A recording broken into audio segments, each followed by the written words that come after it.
Good afternoon. Good afternoon, everyone. Good So, afternoon, ma'am.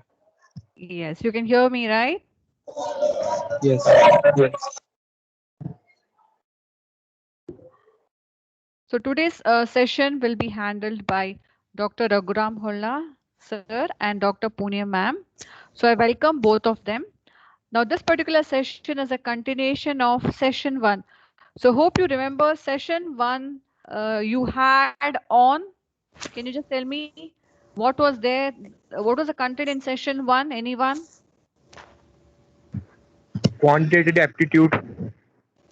Was it session 1? Who's that? Can we How? have the name? Can I have the name Yeah. of the person who Can we see the answered just person, now? please? On your Or way. name of the person? I'd like to know the name of the person. This is Nimish Dr. Maheshwari. Punya. Nimish, were you there on the first session? This happened on the first session. Let me just ask two questions. When was the first session that we had? The date. On 10th of August. Okay, great. 10th of August is the right date. You get a big E. Thank you from me. But okay, what was the session about? Can anyone? Because I did look at the feedback, and Yes, no, it was Nimesh is going to about answer me. No, 1 second. Nimesh is going to answer me. So Nimesh, what was it about? Quantitative aptitude. Because I have a feeling that I took that session, so I would know that I didn't take a quantitative aptitude. Ma'am, I don't know, ma'am. Sorry. No, it's okay. Don't be sorry. All I'm asking is what was the session about? Did you attend the session? Yes, ma'am. Yes, ma'am. I attend the session. Okay. Any one incident or one, maybe you saw the slide. So anything on the slide, do you remember any part of the entire presentation? Give me any one No, word ma'am. that came. You don't remember anything? No, ma'am. Okay, great. I'm just Sorry, looking ma'am. forward. Sorry. No, I'm looking forward to meeting you on our classes. Okay, let's have. I think it was Ankita who spoke next. Ankita, can you keep your video, switch on your video? Audio, I can hear you. I'd like to see the video also.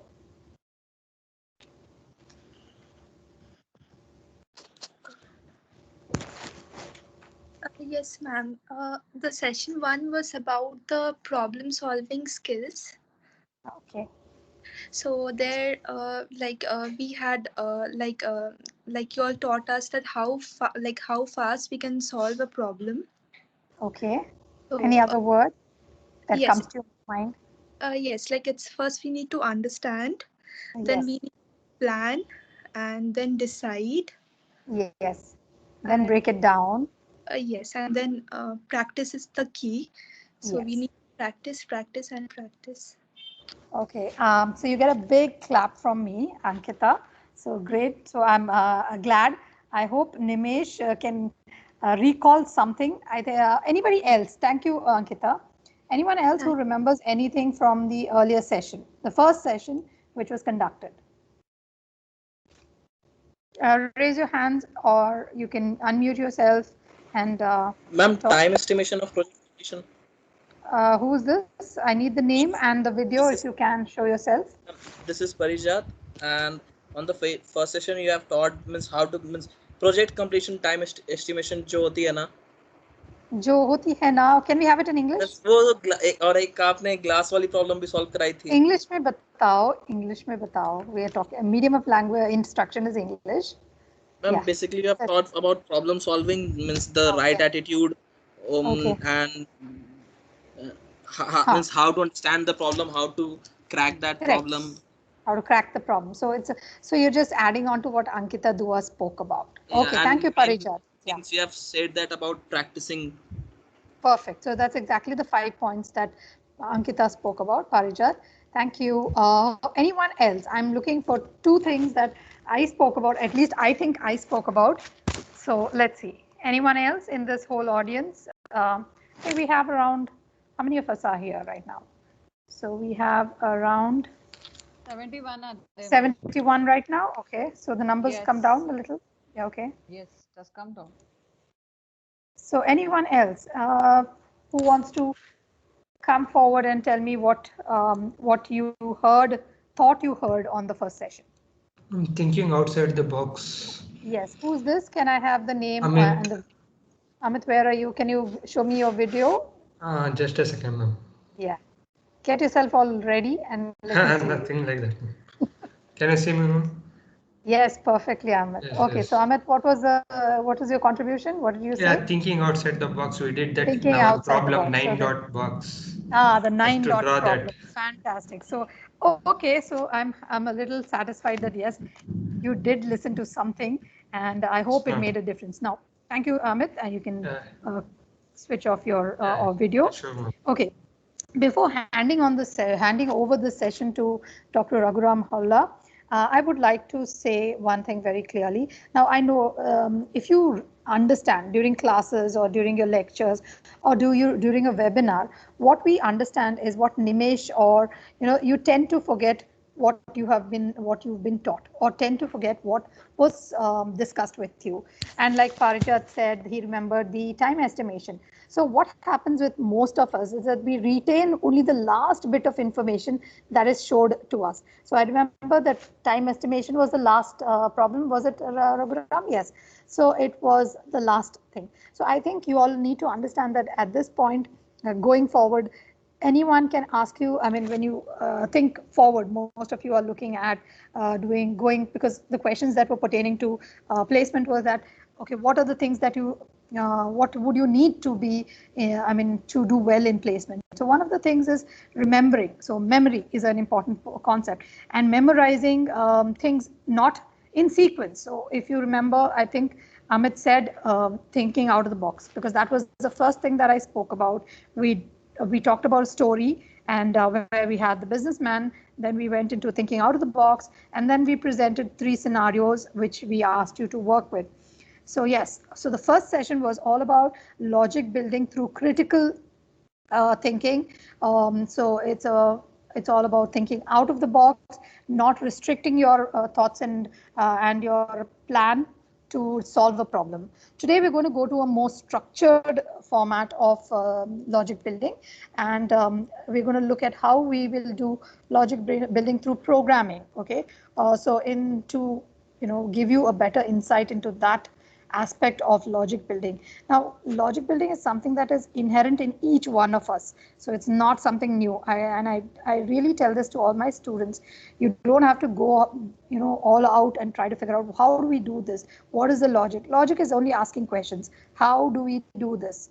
So, and if you can design an answer with some steps, okay, one after the other, which are sequential and which will allow you to find the solution, then you actually have a logic in place. So I think today's session is going to be extremely intensive. Intensive in terms of learning. So learning intensive and as well as very informative. And I probably would request all of you, so Nimesh, if you're listening, I hope you'll take home this part of the session more better than you took the first session. So please listen to what's being taught, because these are some of the tools that you will use to solve those problems that come during your aptitudes or during your placement interview, face-to-face interviews, or when they ask you questions, and you need to be quick in your mind to be able to solve these problems. So Dr. Raghuram Holla has designed a very nice schedule for you today, I told you, a structured and informative schedule.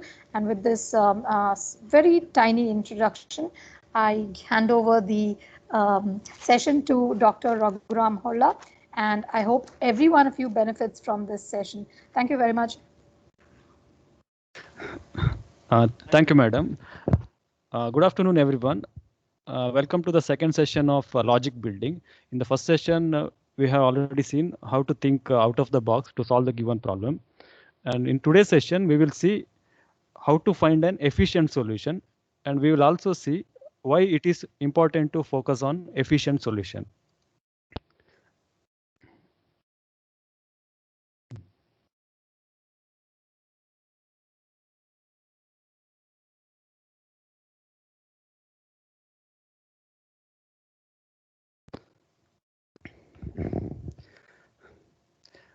I hope everyone can see the slides.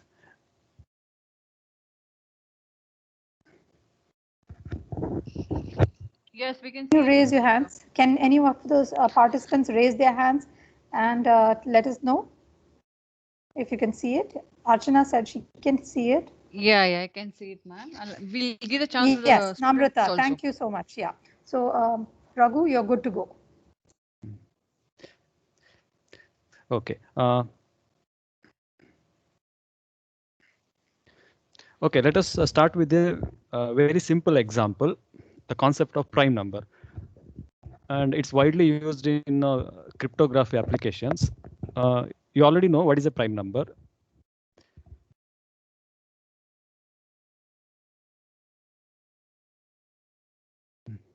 So can anyone tell what is a prime number? Let's make this session very interactive. So let's have anyone just randomly coming across and telling us, what do you think? If you don't know what a prime number is, can you at least give me 3 instances of a prime number that you are aware? Yes, prime numbers are numbers that are divisible. Okay, let's put some housekeeping rules here. If you are unmuting yourself, you tell your name and then you go ahead with the answer. So let's follow that. Thank you very much. Ankita, it was you, I think. Let's have you do it. Yes. Hi, I'm Ankita. So, prime numbers are numbers that are divisible by 1 and themselves. So, prime numbers are like 2, 3, then 5, then 7.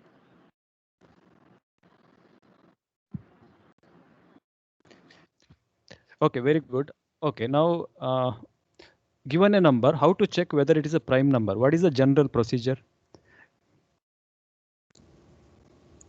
I think Ankita has given everybody a clue. So I'll allow another person to quickly tell us, how do you looking at a number? No, Ankita, we'll give it to someone else. How do you understand looking at a number that it's a prime number? So let's, for example, she said 2, she said 5. How do you know 2 and 5 are prime numbers? There must be some characteristic of that number which will identify itself to be a prime number.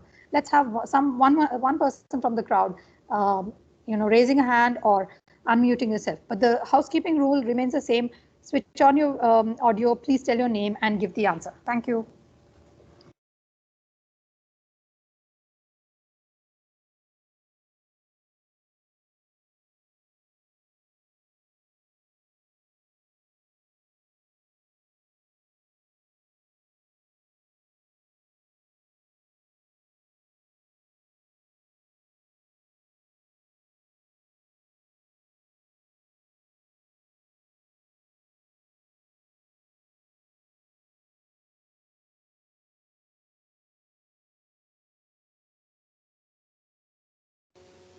Ma'am, I'm Namrata. I can just try. I'm not sure. We just divide the number with 2 first, and if we get a whole number, then we decide if it's like if you get a whole number, it's not a prime number actually. Okay, good. Here we can see this is one way of solving the problem. We can start from 2 and check whether x is divisible by 2. Then take the next number. Once again, check whether x is divisible by that number. So this is one way of solving the problem. Okay, now in this method, how many comparisons are required?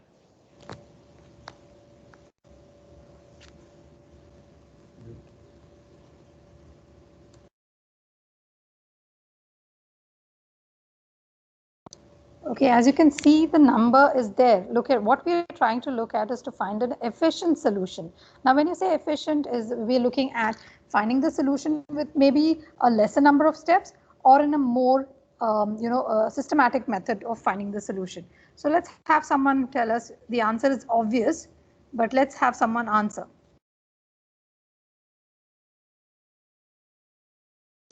See, in general, given a number n, so how many iterations are required or how many comparisons are required to reach the solution?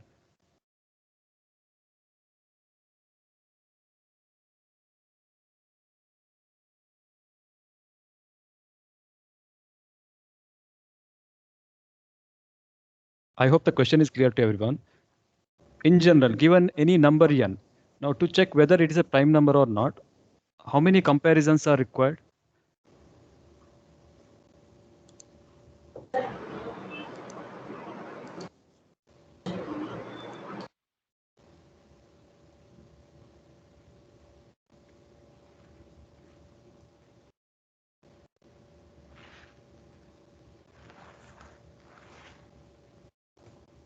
See, already the hint is given. Does it require n comparisons or n minus 1 comparisons or n minus 2 comparisons? Sir, it's n minus 1. Are you sure? Yes. See, for the given number n 11, minus it was 2. only 9 comparisons, right? So it N is minus yeah, n minus 2 comparisons. So is there any efficient way to solve this problem?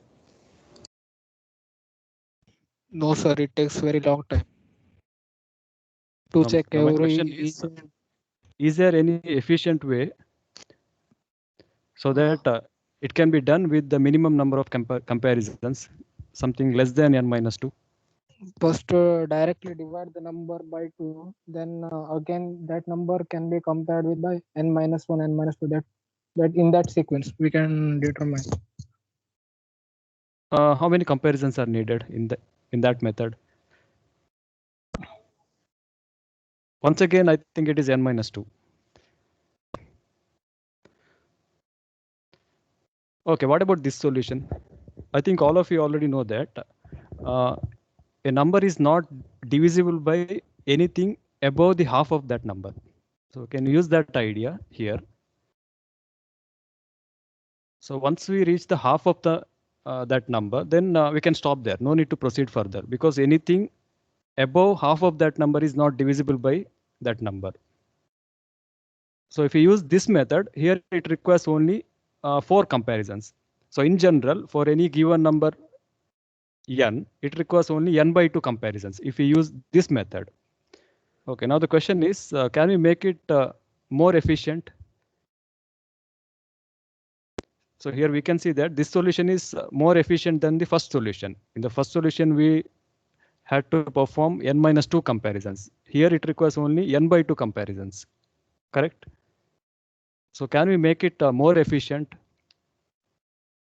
with the less number of comparisons, less than n by 2? Say by removing module division 4. Then? Because 4 is a multiple of 2. So no need to calculate with 4, right? In that case also total number of iterations remains the same, right? See how many times the loop will be executed. It still remains the same, right? See in the first approach, how many times the loop will be executed? N minus 2, right? Yes, n minus 2, yes. So here in this case, the loop will be executed n by 2 times, right? Yes, sir. So can we make it more efficient? See, if you use this approach, see here the idea is very simple. So anything above the square root of that number, so when it reaches the square root of that number, we can stop there because a number is not divisible by anything above the square root of that number. So if you use this method here, it requires only 2 comparisons. I hope the idea is clear to everyone. Suppose we take a big number, maybe something about 10,000. So if I use the first method, then how many times the loop will be executed or how many iterations will be there?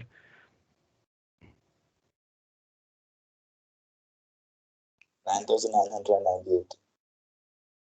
Yeah, it's approximately the loop will run 10,000 times, right? If I use the second method, then how many times the loop will be executed? 5,000. Yeah, n by 2, exactly. That is the loop will be executed 5,000 times. So if I use the third solution, then how many iterations? 100. Yeah, that's very good. Square root of 10,000, so that is 100. So the loop will be executed only 100 times. So you can notice that the execution time will be greatly reduced. So that is why it's very important to think about the efficient solution. Okay, now let us consider another example. Suppose we are interested in finding the last occurrence of an element in an array. I hope the question is clear to everyone. Suppose we need to find the last occurrence of an element in the given array. Okay, what is the general procedure? Can anyone tell me?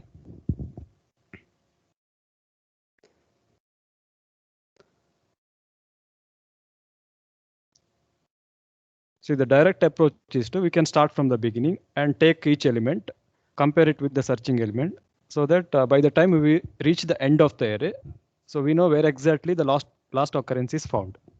So in this case, how many iterations will be there? Or how many times the loop will be executed?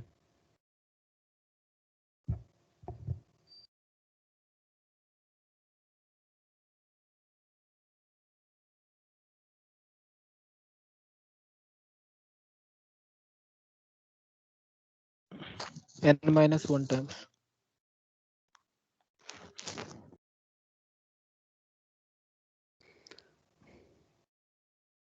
Okay, very good. Can you make it more efficient? Can you think of efficient solution to this problem?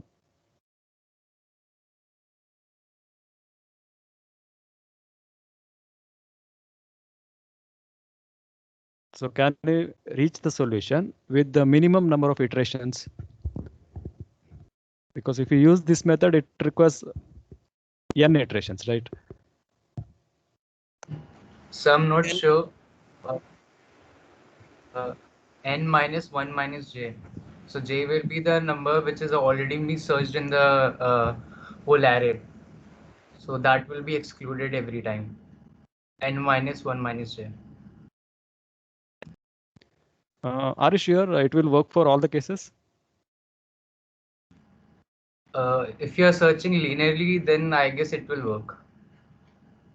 No, you need to consider all the possibilities. It should work for any input, right? When you give the solution, it should be general. It should be applicable to all the inputs. I don't see the names coming. So is that Sanath who answered? Yes, ma'am. So the housekeeping rules, name and solution.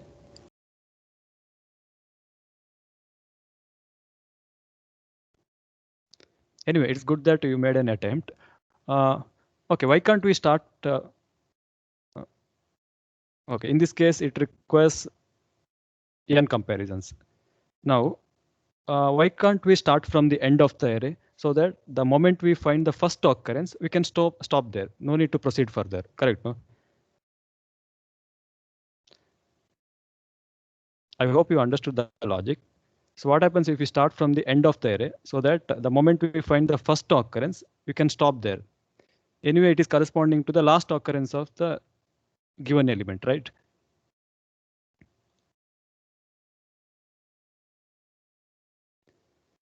Suppose the array contains 1000 elements and assume that the last occurrence is found at location maybe 990. So if I use the first method, then what will happen? The loop will be executed 1000 times, right?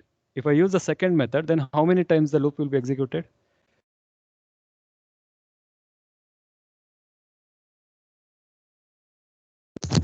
Ten times. Yeah. So you can notice a major difference in the execution time.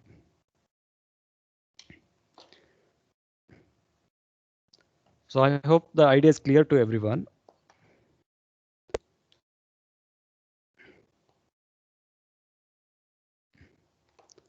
So as I already said, the moment we find the first occurrence, we can stop there. No need to proceed further. Anyway, it is corresponding to the last occurrence of the searching element.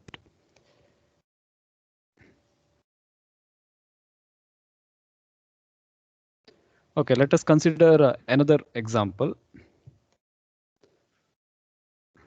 Suppose we want to reverse the content of the given array. I hope the question is clear to everyone. So given an array, we need to reverse the content of the array.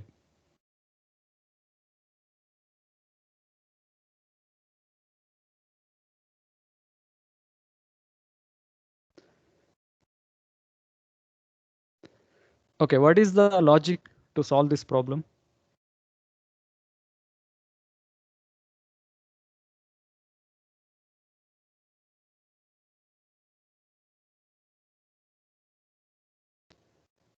Okay, forget about the efficient solution. So in general, just tell me what is the logic to reverse the content of the given array.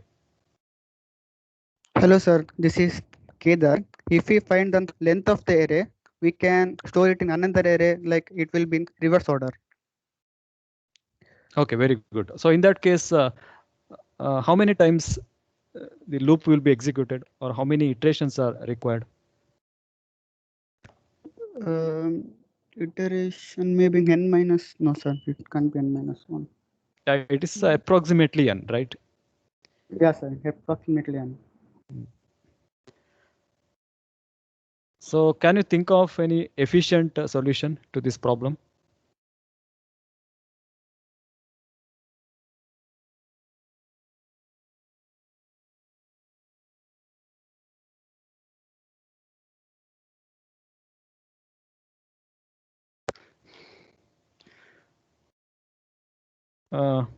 Is everyone able to understand?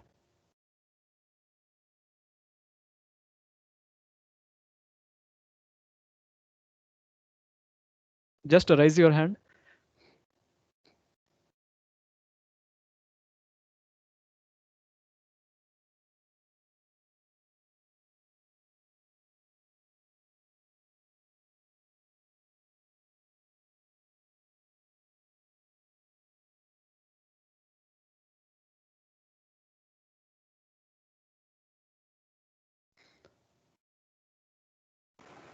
Hello, sir. Okay, This what is about? Parijat. Yeah.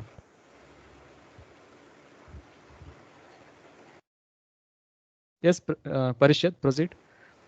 Okay, so basically we can do this means has in output the number is arranged in increasing to decreasing form. So we can compare the first number and we can arrange the number in that increasing to decreasing form. No, it need not be. Okay, very good for the answer. But it need not be in the sorted order. It may be in any order, maybe ascending or descending or any randomly. Anyway, good attempt. Hello, sir. This is Your name? Asif. Asif. Yes, Asif, proceed. Okay. This is just the like idea which I have. So if you're at, let's say in the first array, like 0th array, right? Instead, we'll also have the size of the array. So in this case, it's going to be 0, 1, 2, 3, 4, 5, 6. So when we're at the 0th array, right, we're going to use 6th array as well and use a temporary variable to switch those around. And the moment we go to the next one, in this case, the array 1, we're going to use the 5th array and then we're going to switch them around. And we're going to keep doing it until we're in the middle, where we're going to use the middle value on the middle itself.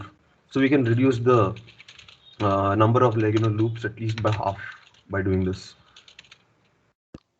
Okay, good thinking. So let's look at the solution. So we just need to swap the first element with the last element, and the second element with the second last element, and the third element with the third last element. So in this method, so can you tell me how many exchanges are needed?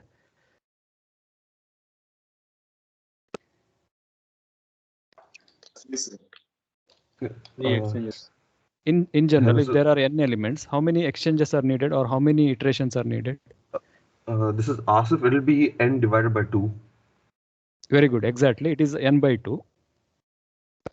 So if we use this method, it requires only n by 2 iterations. So the loop will be executed only n by 2 times.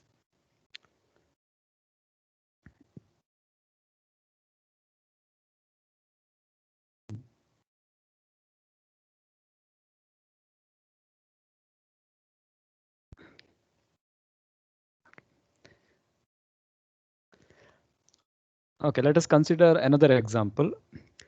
Suppose we want to find the trace of a matrix. Can you tell me what is trace? What do you mean by trace? This hello sir, this is Parijat, and the trace of the matrices means the sum of the diagonal elements. Very good, Parijat. It is just the sum of the diagonal elements. So the diagonal elements 11 plus 55 and 99. So this is how we can calculate the trace. Can you think of the solution to this problem?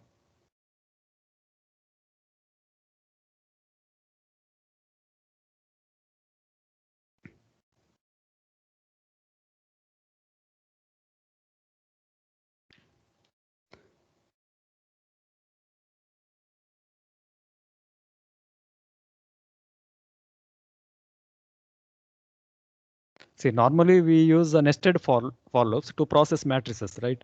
So if you use the nested for loops, then so how many iterations will be there, or how many times the loop will be executed to process the matrix elements if we use nested for loops? So in this case, it is a 3 by 3 matrix. So if we write a nested for loop, then how many times the loop will be executed?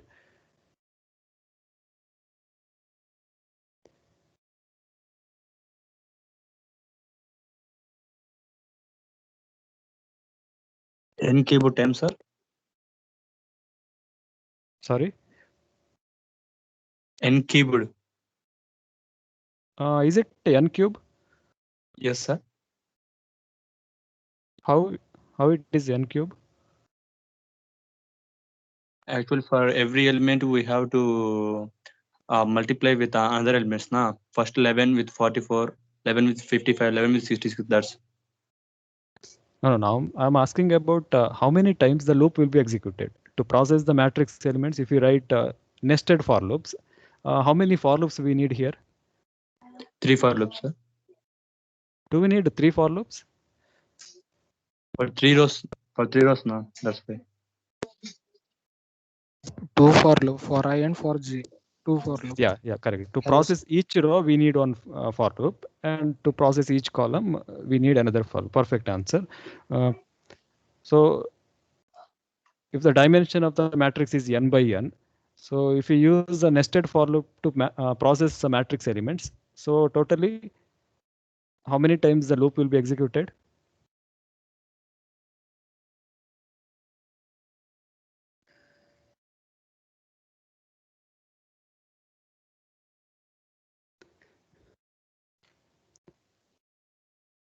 N cross n times. Yeah, it is exactly. The loop will be executed n square times. So in this case, n is 3. So it is 3 into 3. So the loop will be executed 9 times. Correct, no? Now the question is, so is there any efficient way to solve this problem? So can we perform this task in less number of iterations, less than n squared, or less than 9 in this case?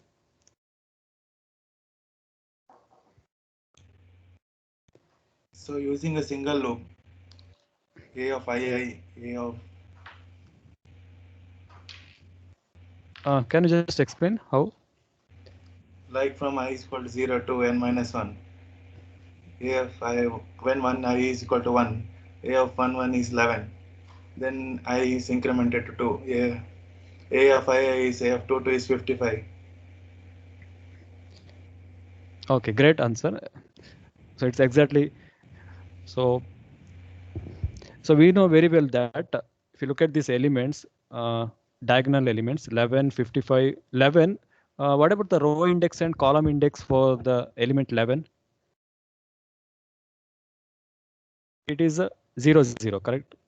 And if you look at the next diagonal element 55, the row index is 1 and the column index is also 1. So if you look at the diagonal elements, you can notice that the row index and the column index are the same. So we don't need two nested for loops to process the diagonal elements because the row index and the column index is the same. So using a single for loop, you can get the things done. So this is how we can calculate the trace of a matrix using a single for loop. So where it requires only a single loop. And it will be executed n number of times. I hope the idea is clear to everyone. Suppose we use nested for loops, then the loop will be executed n square times, right? Since we are using only one for loop, so the loop will be executed only n number of times. So the execution time is greatly reduced. Okay, now let us look at a different kind of problem. Optimal storage on tapes. Suppose there is a tape containing different files of different length. Okay, now to make it simple, let's assume that there is a music player consisting of songs of different length. Let's say the length of the first song is L1 and the length of the second song is L2 and the length of the third song is L3 and so on. And there is a constraint that only after completely playing the first song we can go to the second song. Similarly, only after completely playing the second song we can go to the third song. So can you tell me what is the time taken to play the second song? See, the time taken to play the first song is L1, or the length of the first song is L1, and the length of the second song is L2. What is the time taken to play the second song? I already said that only after. Hello, sir, this is Parijat. Yeah. And I think sir, time taken will be L1, means the completion time of the first one. Okay, very good attempt. But only after completely playing the first song, we can go to the second song, correct? So the time taken to play the second song is L1 plus L2. Because only after accessing the first song or first file, we can go to the second one. Okay, now the question is, in what sequence we need to arrange these files or we need to arrange these songs so that the time taken to play the last song is minimum.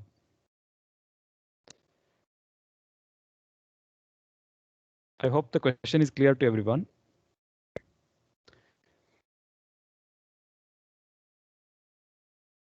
So this is Amit. Yes, Amit, proceed.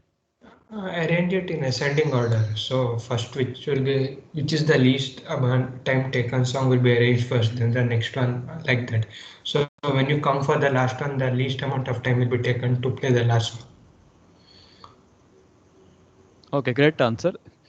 It's exactly correct. Okay, now suppose consider an example. Assume that there are 3 files or 3 songs and the length is given or the duration. Let's say the duration of the first song is 5 minutes and the second song is 10 minutes and the third one is 3 minutes. Now what about the time taken to access or to play the second song here in this case? 5 minutes. Is it 5 minutes? Yes, Time sir. taken to play the second. Yes, sir, 5 minutes Yeah, it for is the second song. Actually, it is 5 plus 10 because only after completely playing the first song we can go to the second song. So what about the time taken to play the third song? 18 minutes. It is 5 plus 10 plus 3. Okay, in how many ways we can arrange these songs or we can arrange these files? Suppose since there are 3 files, in how many totally? 3 factorial ways. Yeah, it is 3 factorial. So we can arrange these files in 6 different ways, correct? No? So these are the different ways. Suppose we use the first approach. So L1, L2, L3. So in this case, so here T tells the time taken to play the last song or the time taken to access the last file. So it is 5. The time taken to play the first one is 5. The second one is 5 plus 10 plus the third one is 5 plus 10 plus 3. So the total time is 38.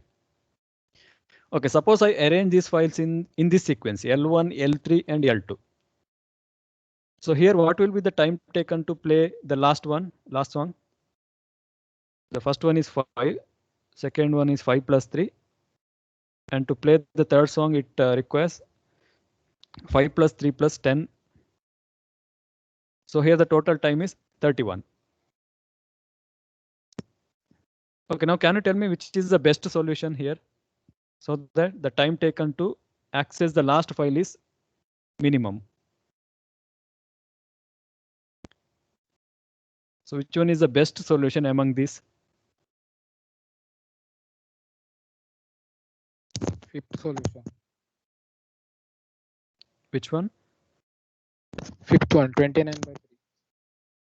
Yeah, exactly. 29. Here. So this one is the best solution because the time taken to access the last file is minimum. So this one is the most optimal ordering. So what can you notice from this? So how we need to arrange the files actually so that the mean retrieval time is minimum or the time taken to access the last file is minimum. How should we arrange the files so that the mean retrieval time is minimum? What can you understand from this solution? Just arranging in ascending order. Yeah, we just need to arrange the files in the ascending order of their lengths so that the mean retrieval time will be minimum. So this is the optimal solution or the best solution. So I hope the idea is clear to everyone. Okay, now let us look at another problem. So that is the container loading problem. So assume that there is a ship with given capacity C, and there are different containers of different weights. So our target is to load as many containers as possible into the sink without exceeding the total capacity of the ship.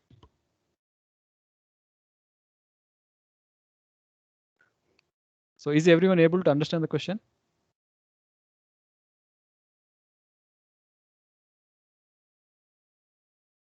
See, there is a ship with the given capacity C, and there are some containers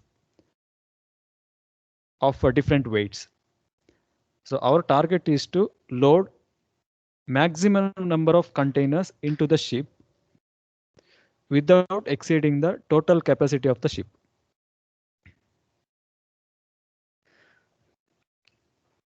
So did you understand the given problem? Yes, sir.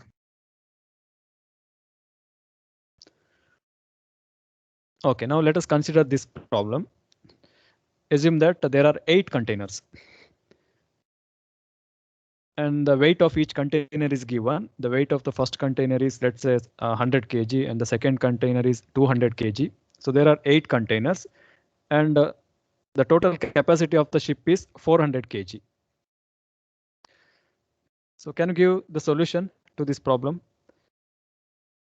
So we should be able to load maximum number of containers into the ship without exceeding the total capacity of the ship. Just ascend the weights as per in ascending order. Then just shift the container up to until you get capacity 400. Okay, very good. But can you tell me which are the containers we need to consider here? How many containers we can consider here, or how many containers can be loaded?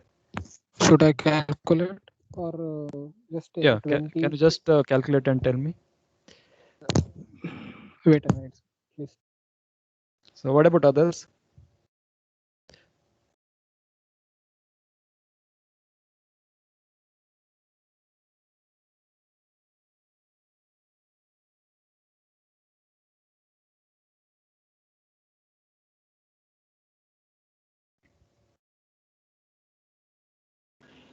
So you can load around 6 container with 10 kg remaining. Okay, very good. I think he already gave the solution also. So the idea is very simple. So load containers in the increasing order of weight until the capacity is reached. First, we need to pick the minimum among these. So W7 is the having minimum weight, correct? 20 kg. So it can be loaded into the ship. Then we need to choose the next minimum. So that is W3. So can we load W3 into the ship? Because at this point the total weight is 20 plus 50. So it is within the total capacity, so it can be loaded. Then we need to select the next minimum, so that is 50. So the total weight up to this point is 20 plus 50 plus 50. Once again, it is within the capacity, so it can be loaded. Then we need to pick the next minimum, that is 80. So it also can be loaded. So we can go on loading the containers until we reach a point where the total capacity is reached. So W1 also can be loaded. So now at this point, it has reached the total capacity. So we cannot load any more containers. So we cannot consider W5 and W2. So the total weight of the containers is, if you calculate this, it is 390. So it is within the total capacity. Also, we got a maximum number of containers.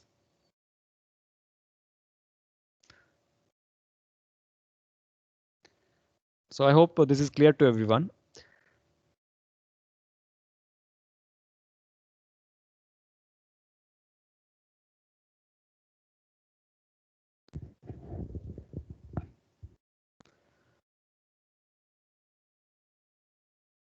Okay, now let us look at another interesting problem. So that is job sequencing with deadlines. Suppose a set of jobs are given and each job has some deadline, so that the job should be completed within the deadline. And each job is associated with some profit. So if you complete a particular job within the deadline, you'll get a profit. And there are some constraints. So that is, you can process only one job at a time.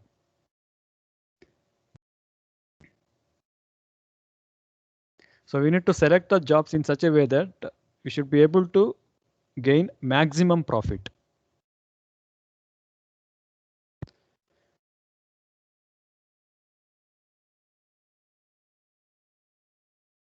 Did you understand the question?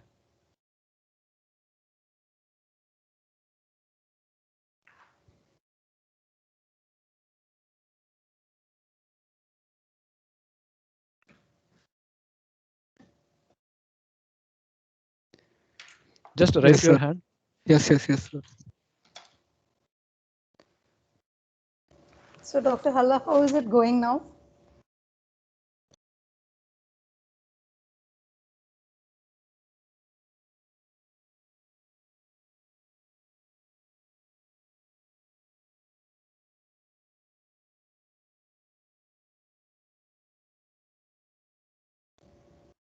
Okay, so we are in example 7, job sequencing. Yeah, so we're looking for people to answer us. Anyone, please see, remember, learning has to come voluntarily, and we learn by making mistakes. So if your first answer is wrong, don't be disheartened. And if your second answer is wrong, don't be disheartened again. Don't be afraid to make a third, fourth. And at MIT here, we believe that, you know, we have to give everyone a chance. So anybody who has an answer, please come out with the answer. The only way you can learn is by making mistakes. So please go ahead and answer.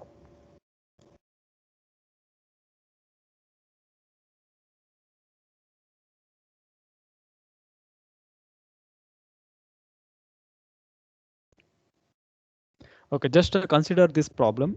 Assume that there are 5 jobs, A, B, C, D, and E. And each job has some deadline. The job A has a deadline of 1 unit. Let's say that it is a 1 day of time. The deadline for job A is 1 day, and the deadline for job B is 2 days. Similarly, the deadline for job C is 3 days, and D, it is 3 days. E, it is 3 days. And for job A, so if you finish this job within the given deadline, then you will get a profit of 100. Similarly, job B, if you finish it within the deadline of 2 days, you will get a profit of 150. See, you have an option to choose whichever job you want, and it's not compulsory to complete all the jobs. See, our target is to gain maximum profit. Assume that today is the starting day. If you pick job A, then since the deadline is 1 day, so it has to be completed by today. So that is a constraint. And similarly, if you pick job B, here the deadline is 2 days, so it has to be completed by tomorrow. Similarly, if you pick job C also, it has to be completed by tomorrow. What about job D? The deadline is 3 days, so it has to be completed by day after tomorrow.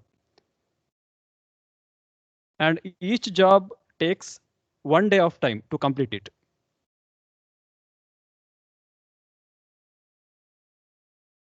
I hope the question is clear to everyone. Just raise your hand if you understood the question properly.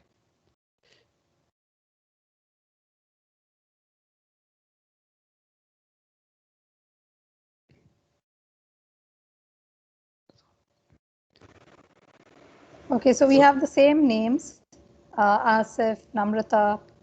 Anyone else from the group who would like to try? See, the whole point is for you to try, and no answer is perfect. So yeah, we have Nihar, we have a lot of people. Okay, great. So Nihar, would you like to try it? Hello, yeah. The answer will be 350. Hello? Hello? Yes, Nihar, we heard you. Yeah. 1 minute. Good thinking. Can you tell me how it is 350? So, because first job has to be finished at day 1. So I selected 100 for the first day. Then B and C, you're supposed to do in 2 days. So C gives me more profit, so I took 200. Then in D and E gives me the more profit, so I took E. So it's A, C, and E. Can you just think again? You're almost close to the answer. Not exactly correct. Hello? Hello, your name? Yeah, my name is Nihar. Yes, Nihar. So yeah, the first job A, you have to finish in 1 day. Yeah. So I did then? that first. So I took 100. Then B and C, you have to finish it in 2 days. So I can't take both. I have to choose one from that. So I took 200. Then in the third one, it's either 10 or 50. So whichever gives the more profit is 50. So I took that. Is there any other way to gain highest profit? Like if we shift the jobs, we can get more profit. So if we if we take B and C, then on the third one, if we take 1.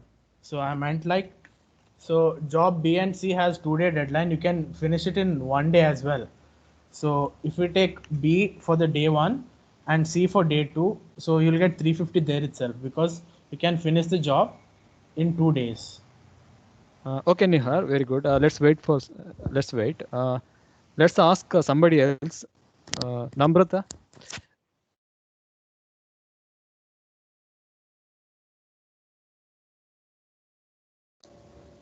Namrata, can you please? So if you take B, C, and E, we'll get the highest profit as 400. So probably it's one of the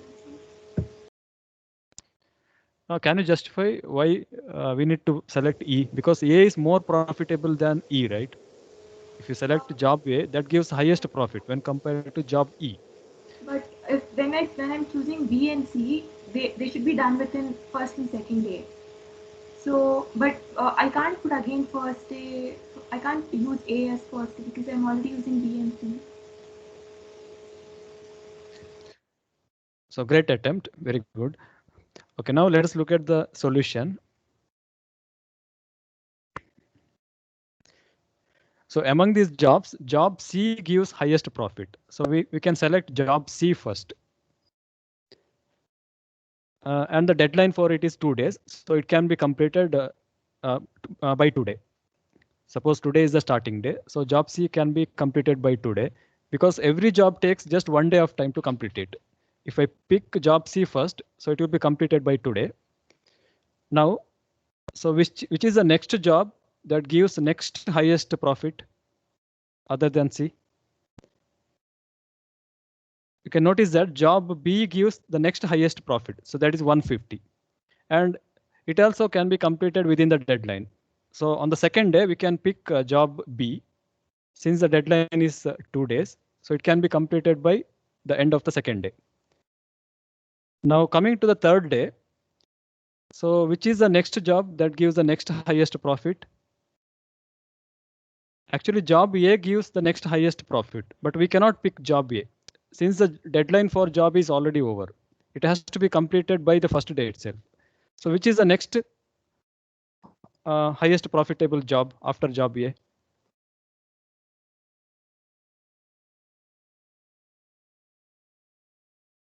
Job.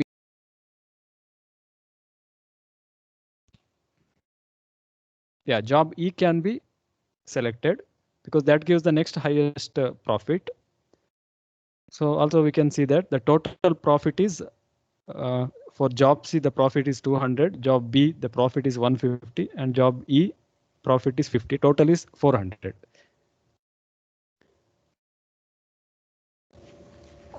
So I hope you've got the solution and you've been able to, Dr. Raghuram has been able to justify the solution. So at times you have to keep in mind the deadline first.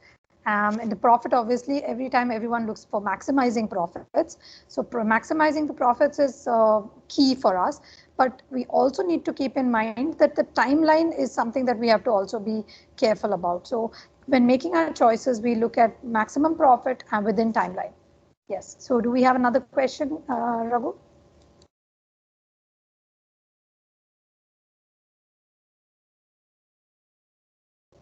So I guess there is one question for you. I hope by the time he sets up this question, you will be able to understand that all these questions are very critical and they require a lot of they require logic building, they require logic. Thinking what would be the first step you need to take, what would be your next step in order to reach the final step, which is the solution. So I now ask Raghu to place the question on the board. I hope you understood which this is a chessboard. So that's the reason I said place the question on the board.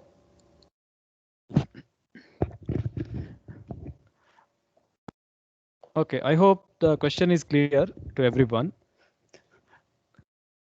So you should be able to place 8 queens in the given chessboard so that none of the queens is under attack.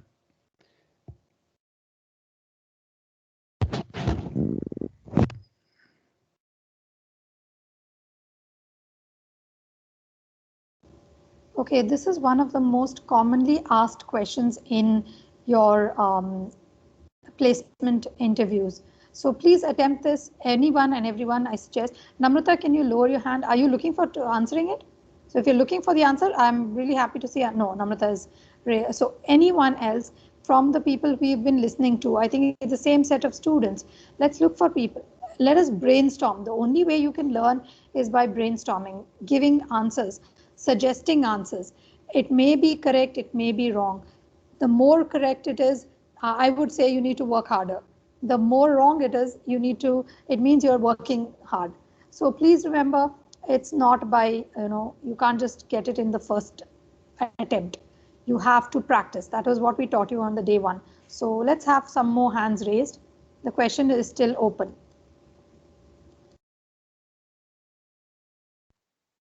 I will place the queens in first row, first position. Second row, second position. Hello?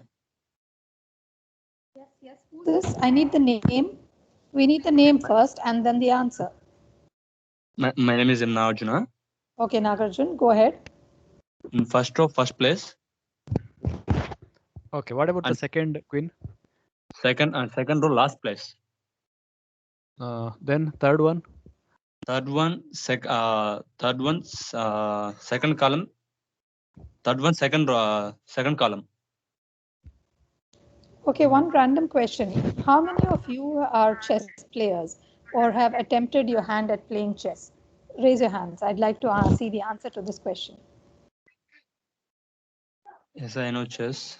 Yes, so it's Nagarjun. I was thinking that's why you answered. Anyone else other than Nagarjun who is a keen chess player? We know the chessboard has how many pawns? Nagarjun, how many pawns are there? Ma'am? How many pawns, P-A-W-N-S, on a chessboard? Pawns. 8 1, I think. Okay, how many you place the queen, you place the bishop. Well, these are called pawns, right? So how many of them totally? 64. Yes. Okay, so we have a 64-bit, a 64 block in front of you. So sir Yes. has asked you the first row, the second row. So you can actually visualize this as a matrix, right?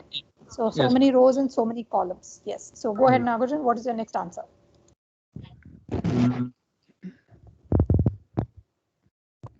Third row. Okay. Second are you one. sure that all the queens are safe? So none of Yes. the queens are under attack by other queens. Yes. Did you check it properly? All the 8 Yes. queens? Yes. Wait a second, I will imagine. Okay, now let us see the solution. So this is one solution. If you place all the queens in this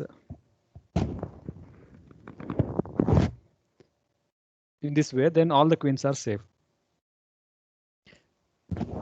Raghu, can you please justify the answer, please?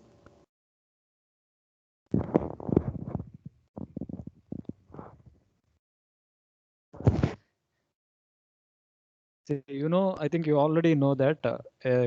So what about the possibility of movement of a queen in a chessboard? It can move in the direction of in the row direction and in the column direction. Also, it can move diagonally, right?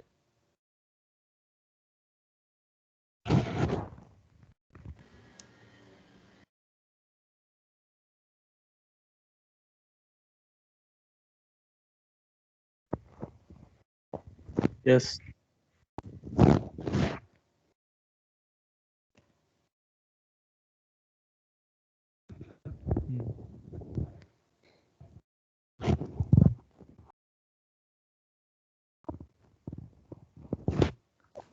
Who was answering that time? Was it Nagarjun himself or Manohar? Someone said yes. No, ma'am, it's not. It's not you. Okay, Manohar Prabhu. Okay, so is it Nagarjun? Who said yes to? So all of you Yes. should see for this question.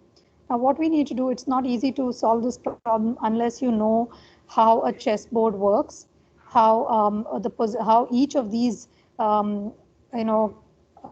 board pawns like the queen, the king, the bishop, the knight, and so these move, or even the simple soldier pawns, how they move. So it is imperative that every one of us should at least know this much about a chess game, on how the pawn moves. How does that particular pawn move? Now, it's like Dr. Raghu Ramholla said that the queen can only move in 3 ways. One is in the row, so she can move from the left to right or right to left, and she can move. Now, remember one more thing, it can also move, let's say, from in the vertical direction, so from top to down, and in the diagonal direction. So these rules have to be known prior to being able to answer this question. So like every other problem, it's I told in the last session, you have to understand the problem, only then you will get the solution. So for if you want to attempt such a question, this question is a very a slightly high level question. So if you want to attempt to solve this question, it was important for you to go back and understand the rules of the game and then work with it. Now, in this case, there's only queens. So, but the question is when will the queen be in trouble? When do you know that the queen is in trouble? So those aspects you have to make a note of and then solve the problem. So it comes through practice. So I think we're going back to those 5 points which we mentioned. Understand, then you need to plan, and you need to practice. You need to also break it down into small problems. So yes. If that is the case, you should be able, this would be your solution. Now, our request for you is this question is generally on the high level table in terms of complexity, but is one of the most important questions and is asked regularly during your placement. If that is so, I think it is, your duty to go back and read about this problem. So can I have, let's say a show of hands and see how many of you are going to be going back and reading about this 8 queens problem? How many of us are going to? So raise your hands. Now remember that your struggle, this can be solved in different ways. And we will be looking at these problems closely once you come to, when we are doing it in the academics coming September. So yes, I had asked you a question. How many of you are going to, at least out of curiosity, in the concept of understanding, how many of you are going to go back and look at this question once again? Can I have a show of hands, please? Raise your hands if you want. So yes, okay, Asif is going to do that. Nihar is going to do that. Prashant Verma, Sanat Srivastav. All the boys, I don't see any girls. Ankita, not interested? Yes, ma'am. Actually, I'm not getting that hand option in my. I'm connected through my mobile. So you good. Hitting the- Okay. But then So I'll think about it. you will think about it. What about the other girls, other boys? Aren't you going to look up this question? Can I have a show of hands here? Other than these first few people? Excuse me, ma'am, this is Yes. Amit. Yes, sir. Ma'am, I have a different approach for this answer. Is it valid or not? Go ahead. Go ahead. This is what I mean. Okay. Yes, go ahead. I would like to hear it. It's nothing, ma'am. Just in first row and first column, you place a queen. Then second column, third row, you place another queen. Can Like you just that, write if you the solution? Hello. Can you just write the solution on the paper and share it with us? Yeah, sure. Just a second. Great. Raghuram, it's very good. Yeah, let's have him share the answer. Thank you. In the meanwhile, let's see others. Who else has raised their hands? I would like to see. Who are going to go and read about it. Manish Kumar. Thank you, Manish. Anyone else who's going to read about this question?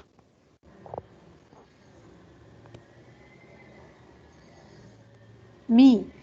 Who is this person? I cannot see your name. So somebody with a P, name with a P. I cannot see your Ma'am, name. this is Parijat. Basically, I am not getting that action. Okay, Parijat. So great. Parijat is also. But Parijat, I've now got used to seeing you. I want someone else also. These are the same people who are talking. Who else is there? Okay. Just. Yes, Parijat. Ma'am, shall I we on the appreciate- webcam and show, ma'am? Yes, please do it. Sure. We're waiting to see you. Can you see me, ma'am? 1 second. We're just trying to look. Yeah. Can you put it a little closer? Let's have a look. I'm trying to pin you. 1 second. Hold on. Can you see this, ma'am? Yes. Okay. If you place a queen here, here, and diagonally like this, so none of the queen will be attacking other queens.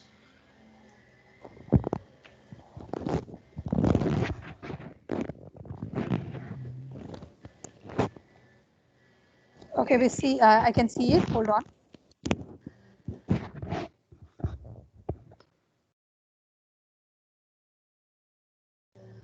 So others, what is your opinion? Can you just check the solution? You need to hold it, Amit, for some time. Yeah, sure. It's okay, ma'am, no problem. It's good. I'm very happy, Amit, that you are showing your solution and you didn't hesitate. That's very good. This is what we look for. So Parijat, you have any questions, or Asif? What do you think about this solution? Hello, ma'am.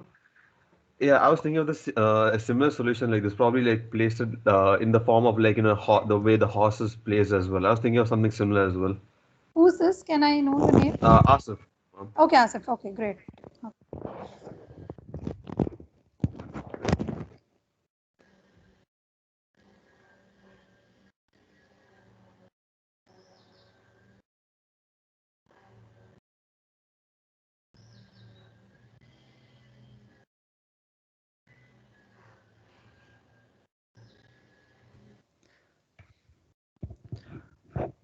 I think it looks perfect.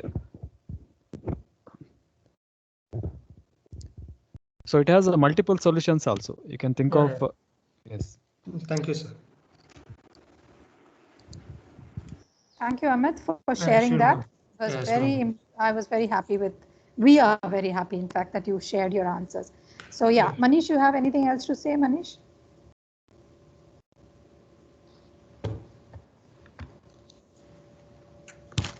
So Manish, do you have, your hand is raised? I can see somebody who's raised their hand there.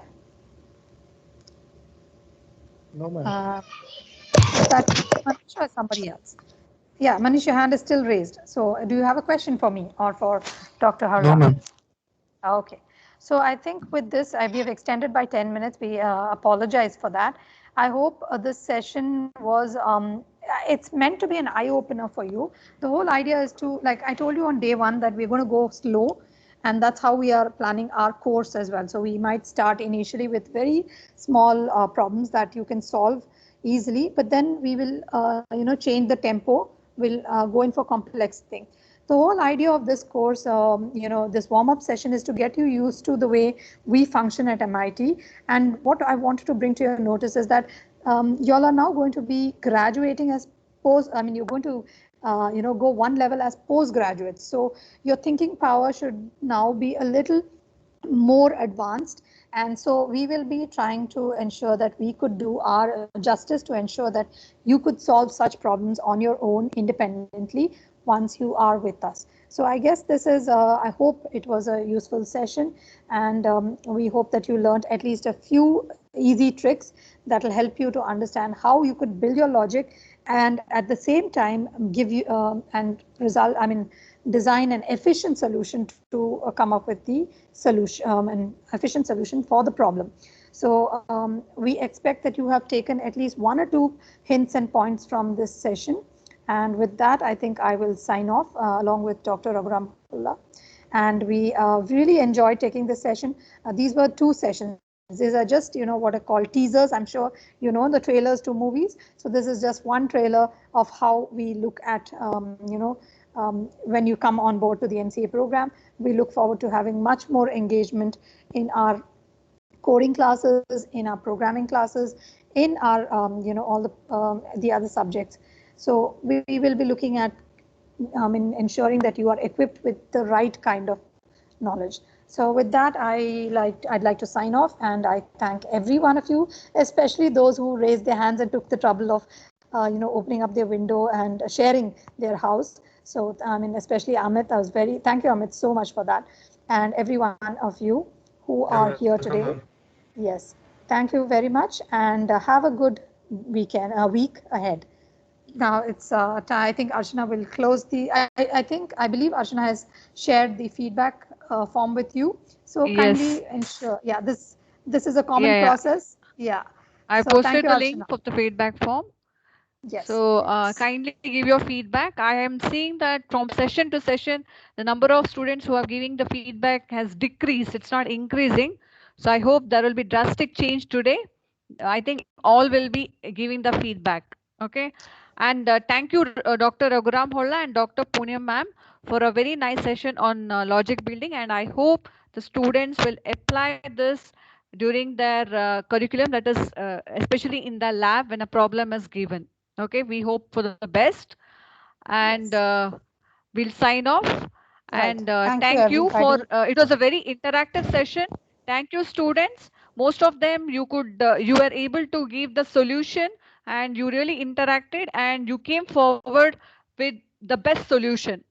Okay, thank you so much. Yeah. So everyone. Thank you, madam. Yes. Stay home, stay safe, everyone. Till the next time. Bye. Bye. So we'll meet in the next session. Bye. Okay.